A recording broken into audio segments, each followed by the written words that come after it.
Hello, traders. FX Pip Collector here. Today is Thursday, November 14th, and I'm going to be analyzing the Aussie US dollar starting on the monthly, working my way all the way down to the 1 hour time frame for the full top down analysis. But also, don't forget to check out my website, fxpipcollector.com, if you'd like to get access to my swing trade setups, my daily members only live streams on Zoom, and my 34 video trading course, all included for only $30 per month. So, anyways, on the Aussie dollar, very strong move to the downside. At this point, it could respect this trend line, make a higher low, and then continue back up. But I would say it probably is more likely that it's going to go down, make a lower high before it actually does end up continuing back up. Either way, I think this is very clearly one, two, three waves down, one, two, three waves up, and then five waves down. Probably easier seen on the weekly time frame.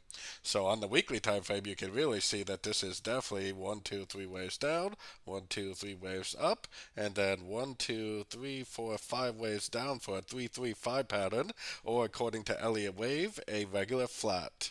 Going down to the daily time frame, I think we are in a wave 3 right now. I think this is a wave 1, this is a wave 2, and we're currently in a wave 3. If this is a wave 3, I think it will blow past this trend line, and I think it will go beyond 100%. So most likely this will, over the next couple of weeks, continue to make lower lows, lower highs, all part of a wave 3, probably a wave 3 of an expanding flat wave C.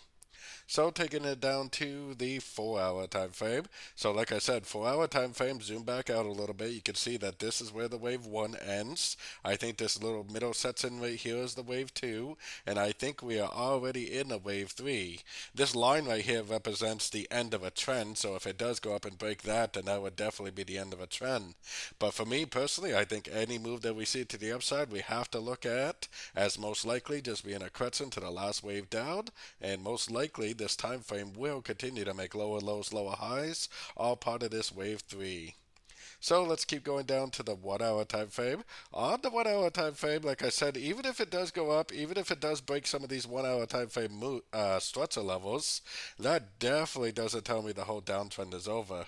Is if it does go up, which I'm not saying it will, it may actually just keep on going down, but if it does go up, if it does break structure, the first thing I would do is put my Fibonacci retracement on the last impulsive move down. And then I would observe it to see if it makes another three-way pattern to the upside, another Fibonacci retracement bounce, and another entry to go short. As long as it doesn't break this structure right here, I think that we are in a wave 3 on the higher time frames, and that we will likely continue to make lower lows, lower highs, all part of this wave 3. So don't forget to join my free Discord channel, which is linked out here in the corner. And as always, thank you and happy trading.